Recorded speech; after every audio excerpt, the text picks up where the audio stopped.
And thanks everybody for joining on behalf of what is a very, very large group from the CLSA and from HDRN centers, some of which are represented here today, sort of listening in.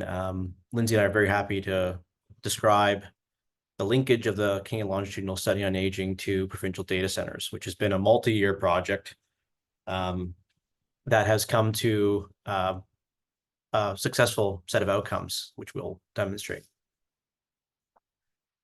Next slide, please.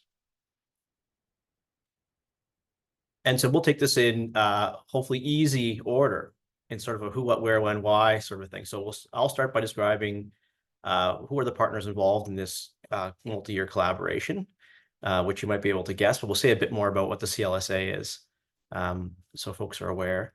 Why? Well, why we pursued this, why it was critically important, particularly for the CLSA, but also for HDRN to engage in this process. Lindsey will describe how we did it, which is, I think, probably the most important part. And together we'll describe some lessons learned and then where we are now in this ongoing process. Next slide, please.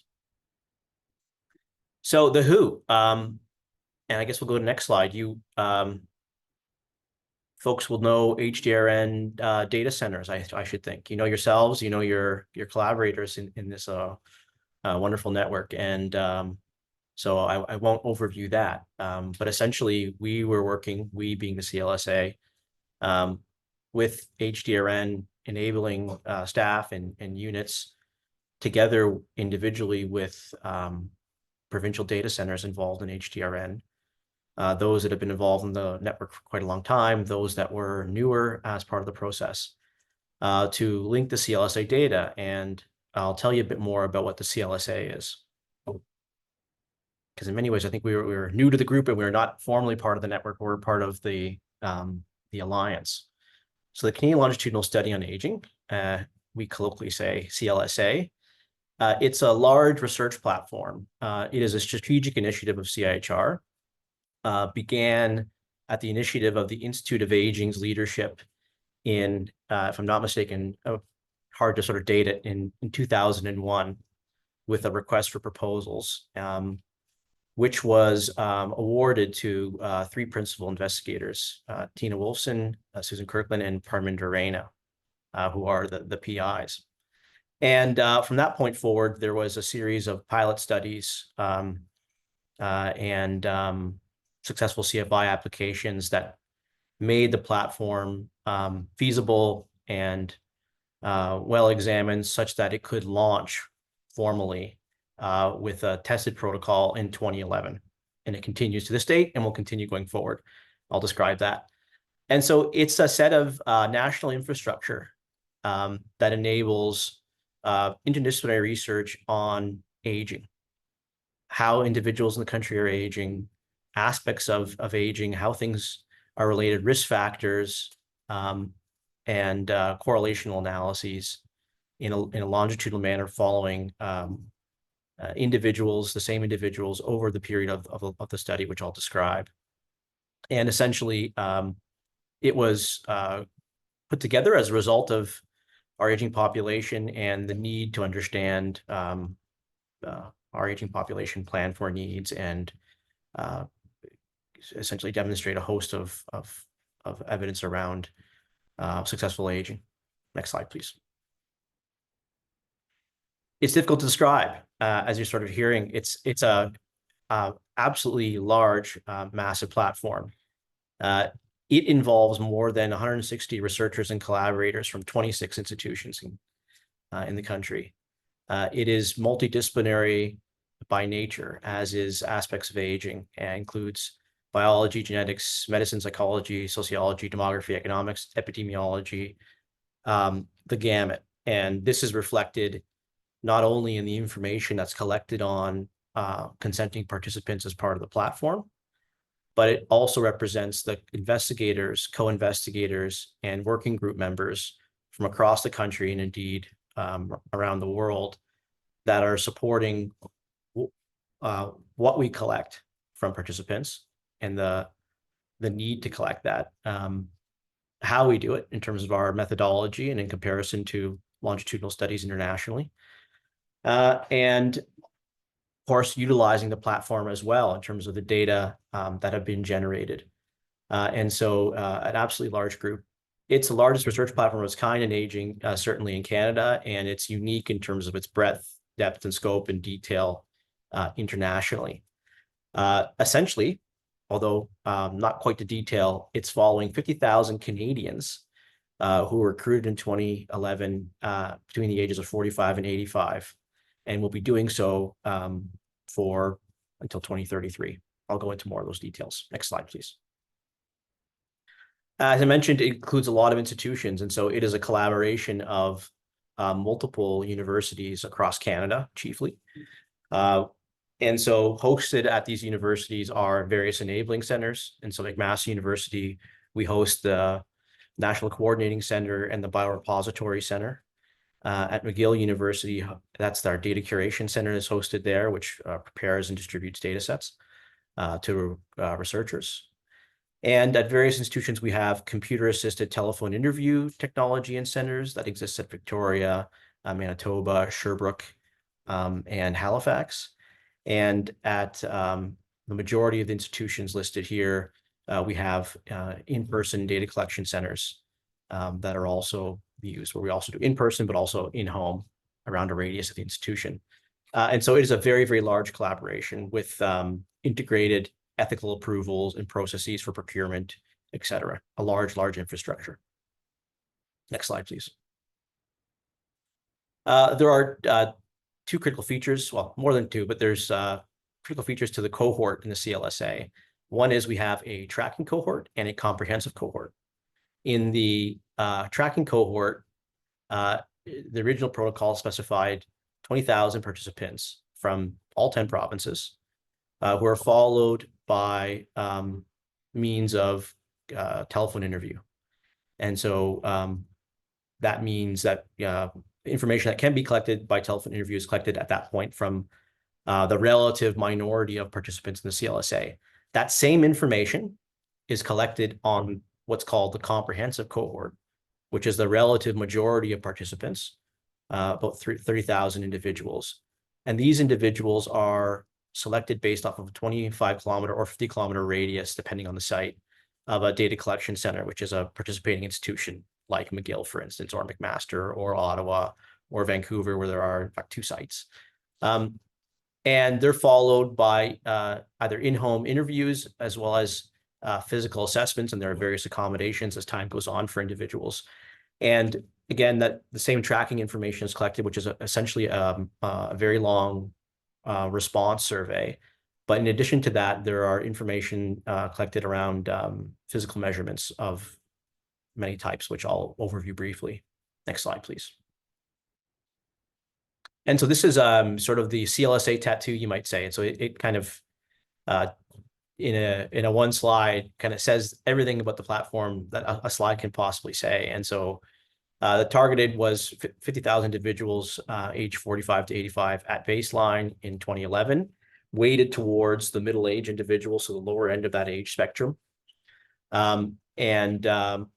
In actuality, 21,000, just greater than that, individuals in the tracking cohort, just over 30,000 individuals in the comprehensive cohort. The tracking cohort was, depending on the province, was recruited based off of random digit dialing, as well as collaboration with Statistics Canada following the Canadian Community Health Survey sampling frame. And the comprehensive cohort was recruited based off of ministry or regional within province lists, individual lists around registered persons, et cetera. And overall, there was a 10% response rate, about 45% participation rate of those who got back. And so they said, for the tracking cohort, they're followed by questionnaire by telephone. The same information is collected plus in-home and in-person in the comprehensive cohort. It was launched in about 2011, where there was a baseline period. Follow-up occurs every 3 years, collecting the same information. Obviously very important. That's consistent information, and then new information is added each year, and some are taken away where we see very, very low value, very, very low use.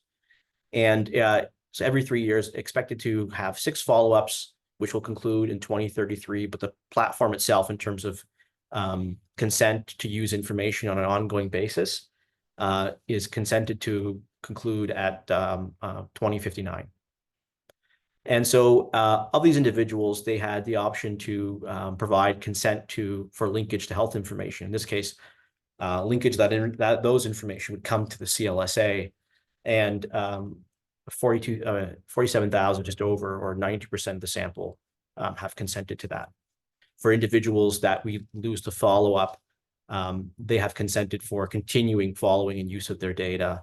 And then for those that decline to participate, they have options which they typically would select that allows them to be passively involved in the study, but not to participate in active data collection. Next slide, please.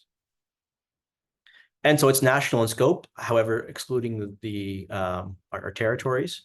But otherwise, as I mentioned, we have infrastructure participants in all provinces. Again, the entire province is captured by the telephone interviews and tracking cohorts, and then the home interviews and data collection sites you see there in green, where they're situated. These collect in more detailed information across a 25 or 50 kilometer radius from participants. Of course, individuals need to come in and so forth. So feasibility meant that was the sampling frame in terms of geography. Next slide, please. What data are available was, as I described, a lot. And that's the benefit of the CLSA and the value of the linkage in a nutshell. And so information on changing biological, medical, psychological, social, lifestyle, and economic factors. And I don't need to say probably why we're studying these. They're of critical importance for things like projections, for health services studies, to understand biological markers of disease, to support the use around new diagnostic studies, critically to understand major neurocognitive disorder and its emergence and risk factors. Next slide, please. Here's a listing of the types of information that's available across some very broadly described headings. And so from the perspective of physical and cognitive measures that are done on those 30,000 individuals as part of the comprehensive cohort, there's various sort of physical and performance measures that you see here: cognition, spirometry, grip strength, etc. And from the entire group, information on health, including details of oral health, end of life, and there's a decedent interview questionnaire as well, which is, to my knowledge, the first time at scale we understand things like dying with dignity and these very, very detailed factors. Psychosocial, social participation, coping and adaptation, retirement planning, you see it there. There's also available with it some built environment factors as well: income, wealth, assets, and then, of course, critically, lifestyle and behaviors. Next slide. It's a lot of information, and all that's available within data dictionaries with copious resources available to researchers on our website. And users are encouraged to look here because that's where all the detail is. And you can even preview data as well to understand what you'd be getting as a researcher. We provide researchers directly with data sets, obviously de-identified and secured in a variety of manners.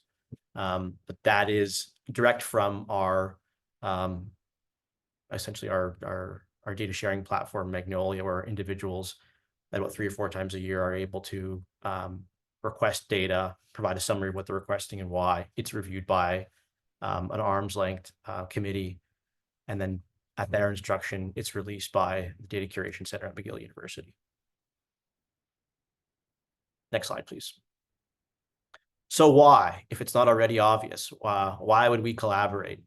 Well, if you look back at the information, what you'll notice as being fairly thin is around information around health services use and utilization.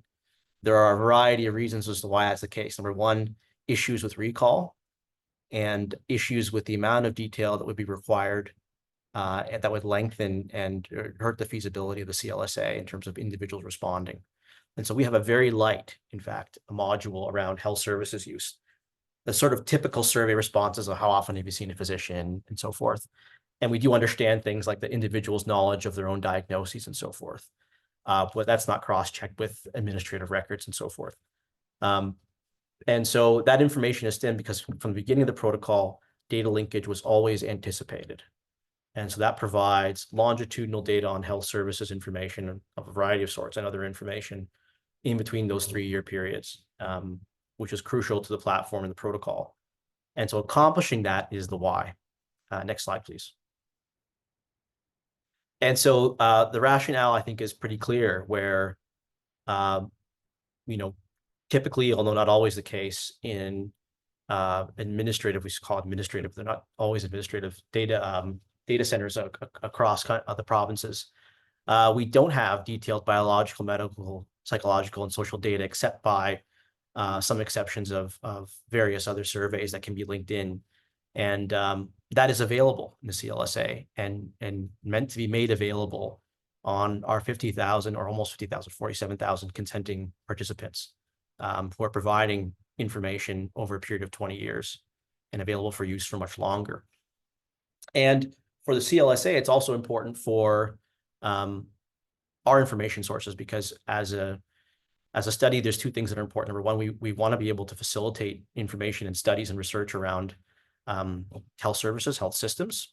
And to do that, you require the information clearly, which we don't collect directly, as I described, but also for us to be able to follow individuals, not at an individual level in terms of identification, but crudely to understand how this cohort is moving and changing, to be able to validate certain sources of information like diagnoses. It's critical to have linkage from a methodological perspective. And difficult to accomplish it, because although we have consent for linkage from participants, accomplishing it, as folks know, is just not so straightforward. Conceptually, it's simple, but as a process, it's very, very challenging. Next slide, please. Things you already know.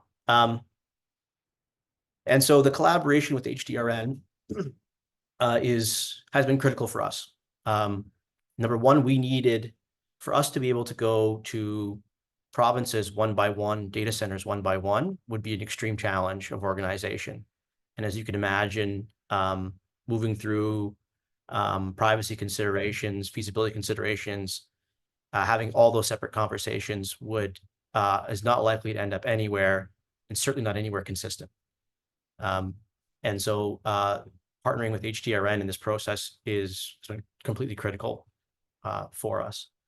Acknowledged here by Department Arenda, who is the lead principal investigator, who says it best in a quote that was released, that essentially without HDRN Canada, we wouldn't have been able to accomplish this, and that's absolutely the case. Next slide, please. Confirmed by Dr. Kim McGrail, of course, who folks know, and who obviously extends excitement around the deep information available in the CLSA and making it available across provinces. Next slide. So what were we trying to accomplish in particular was a mechanism, an efficient mechanism to establish data sharing agreements between the CLSA and provincial data centers as part of HDRN. And consistent data sharing agreements essentially mean consistent processes on the other side. And so being able to establish consistent provisions was an important part of this.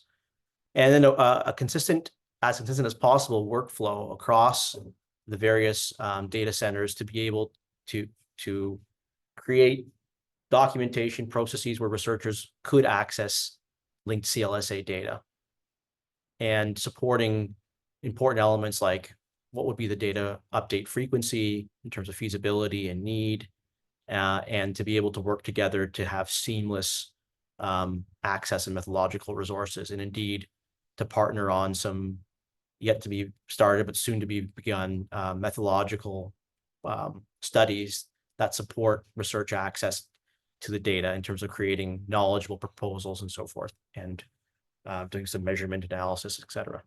Next slide, please. Now over to Lindsey for how, which is the most important. Thank you, Andrew. So how have we managed the feat of importing and coordinating access to CLSA data at multiple provincial data centers at one time?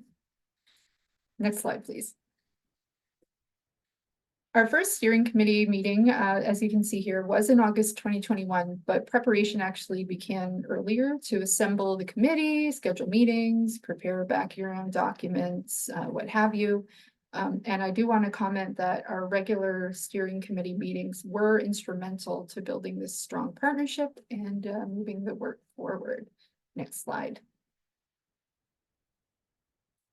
This shows at a very simplified level some of the steps that we've taken to make this work happen and bring it as far as it has come to date. To highlight just a few, confirming legal authority, of course, is an early step in the process. It's really important in any data sharing partnership. The authority for both the data holder to share the data and for data centers to receive the data, that should be done pretty much right away in any partnership like this. And I did want to add as well a piece around centers needing to confirm REB approval. That did also happen, and I think we're going to mention a little bit more on that in a little bit. The piece on collecting variable lists and data dictionaries and things like that, you wouldn't think that would come really early in the agreement process, but actually it was really useful to do that early on. Both for clarifying which data will be received and how it will be organized, and also just for preparing a copy of the variable list, which actually needs to be attached to a number of data sharing agreements in different provinces. Facilitating legal review and signature of data sharing agreements. That box maybe should have been much larger, as it has been a proportional part of our journey. In some provinces, this is an ongoing step still. It's really had two parts, I would say. The first was an exercise to explore the potential for a common data sharing agreement template. And that didn't quite work out. We'll mention that a little bit later in our lessons learned. But we did eventually push forward and negotiate data sharing agreements successfully with multiple provinces and others to come. Fulfilling the additional provincial approval and linkage requirements, that was one that I really wanted to highlight because at the beginning of this process, we didn't realize all of the details and ins and outs of this. And I think what we've learned is really valuable for projects moving forward. And it's something that really we would be able to share with others for people to have a better sense of what kind of requirements are involved when you're looking to do this type of large scale project. For some provinces, this meant an additional data sharing agreement with a third party to prepare a linkage file. Some needed an additional approval step from a provincial ministry or other body to receive and hold the data. So having a step to check in on these requirements is very important.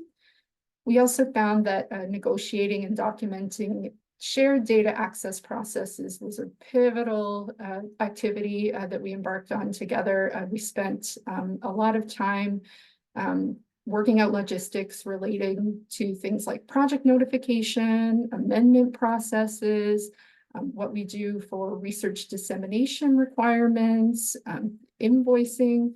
There were so many details to coordinate, and we worked together to create, in my opinion, a pretty fantastic standard operating procedure that spoke to both the process for multi-regional research, but single jurisdiction access as well. We also prepared and delivered the data to data centers clearly. CLSA prepared a provincial file for each data center that was participating, containing only records that were expected to be linkable. But where possible, they did also provide a full version of the data set without the identifiers, so data centers could provide access to researchers if needed.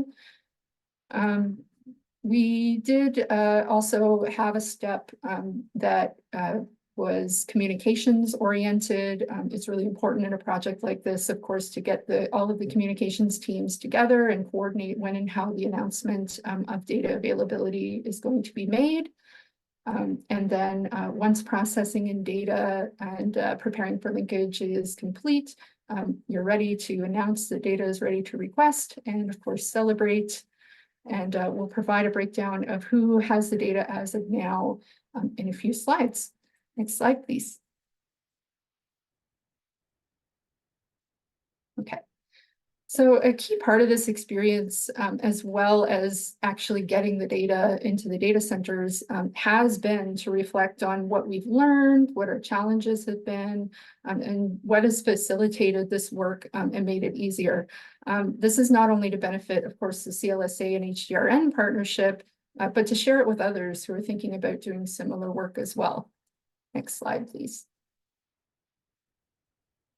Some challenges to highlight today that we encountered include wait times for legal and approvals. Many data centers are embedded in large institutions like universities and health authorities. They have large queues of items to review and approve.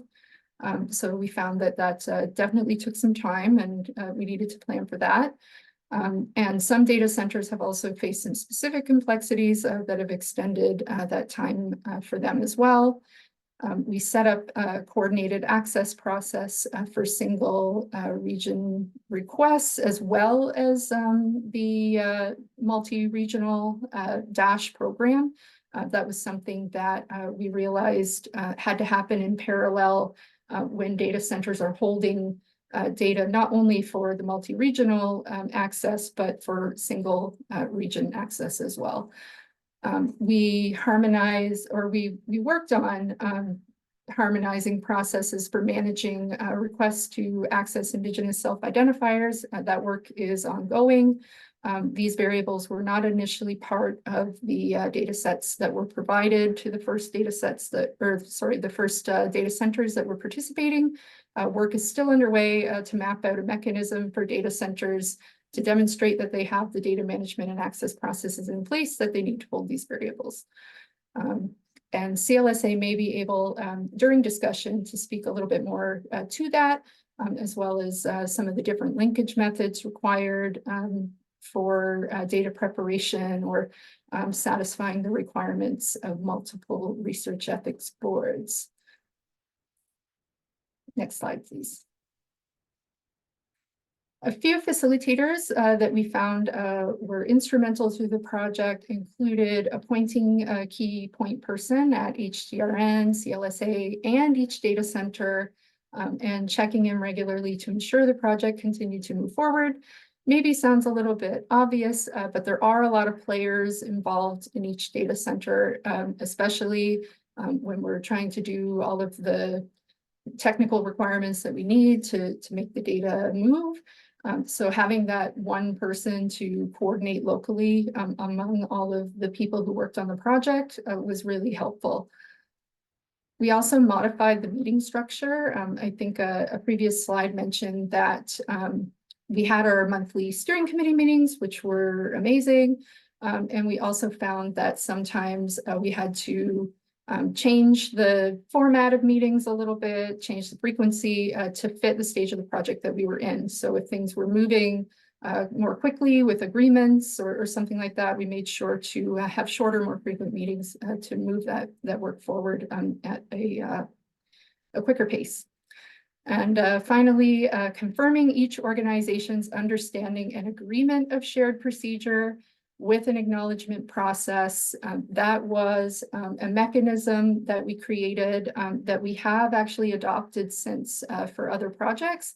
Just making sure that when there are so many people involved, trying to come up with a standardized way of doing things, making sure that we get everybody's acknowledgement that they have taken the process locally to all of the people who will be involved and reviewed and acknowledge that they're okay with moving forward with that process.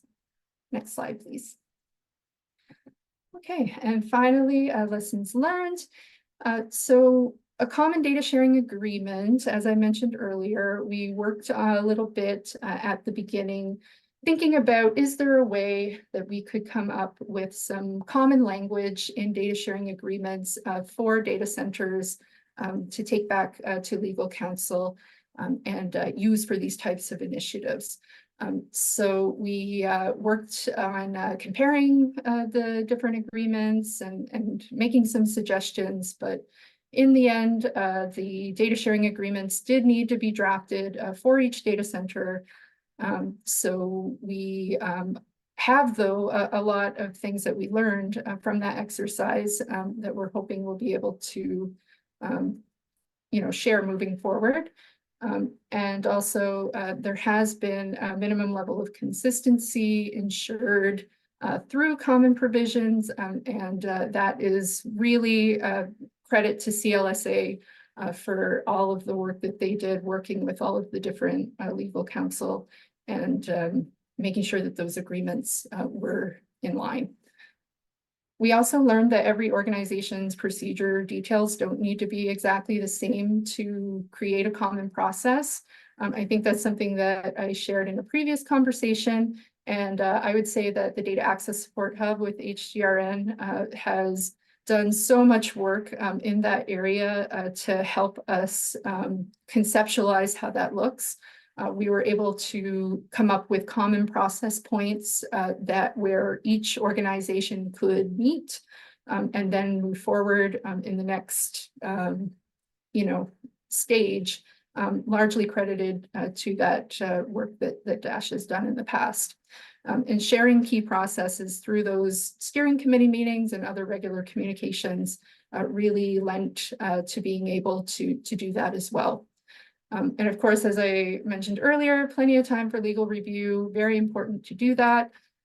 We realized when we got to the data transfer stage, when we finally got our agreements ready and we were good to go, that there was some common or there was some information to collect about requirements at each data center in terms of receiving data and linkage. So that was something that we had compiled as well. And I think for future projects, it would be helpful to have that information earlier. And finally, checking for common understanding of terminology. We know through Data Access Support Hub already that not every data center uses the same terms in the same way. That definitely became obvious while we were doing this work as well. So I think for any project going forward, it would be important to identify some of those terms and make sure everyone's on the same page. Is there anything that you would add, Andrew, before we get into the discussion? Not much. That was great. I think, exactly right from the CLSA perspective as well. I guess I'd only add that for us, it was lots of time for communication, coordinated communication. It was essential because it took a long time for us to understand each other in terms of procedures and the why behind the procedures. And that's critically important because without that, we weren't able to find that common ground and empathize with each other's requirements and understand which ones are core and which ones are optional. And building that trust amongst individuals, and particularly the individuals, as Lindsey, you said, that were dedicated to doing this was massive. From our side, once we were able to hire someone like Sophie, who's on the call, to support this process in a dedicated way, then that accelerated it because there's an awful lot of information exchange required, document creation, document exchange. And to the extent that those are delayed, the whole process delays exponentially. And so quick communication was critical as well. And then I think critical in all of this was having a core group of individuals that were absolutely clear on what the prize was, which was that, and the huge opportunity cost if we couldn't accomplish this, in line with huge investments that our country has made in all this capacity and how it needed to come together, not only for research and for the benefit of the public, but also for the over 50,000 CLSA participants who nearly just over 47,000 in actual fact, who consented to that information being linked and absolutely want it to be linked. And when we speak to them, for instance, they say, I've approved linkage of the information. Why are you asking me? Don't you know my diagnosis? So these sorts of things. So that was critical. Eye on the prize. I think we're finishing up with next couple slides. Where are we now? And so the prize, I think, for all of us is demonstrated here. And so we are, the Royal We are accepting requests, that is dashes and the individual jurisdictions in BC, Ontario, and New Brunswick for linked data. And so CLSA, the entire CLSA cohort, outside of course, you'd imagine that the specimens are there available for use on the national cohort linked to the jurisdictional participants there with exceptionally good linkage rates, greater than 99% so far. And so they are available. That will shortly be the case as well for Nova Scotia, which is absolutely fantastic. And agreements are under review, and in many cases, just awaiting one final signature. This is the delay that Lindsey was mentioning, because it's outside of HDRN, signatures are required from various levels. That is the case for Quebec, Manitoba, and Newfoundland and Labrador, and PEI. So in many cases, very close there. And we are in more than initial discussions, I would say, with Saskatchewan and Alberta, in the sense that there are work plans in place to create an agreement and establish an agreement and share data in a way that is possible. And the delays there just represent small sort of readiness aspects in terms of their ability to link this information. And so we expect that we'll have blue across the board before too long. And I think in this realm, not long at all. And so we're quite proud of this because, as you saw from the timeframes, we began this process during the pandemic, and substantially it was interrupted by the pandemic, as many things were. But going forward, these interruptions are always there. There's different priorities from different groups and provinces and ministries and so forth. And so we're quite proud of the progress, and yeah, expect to complete it soon.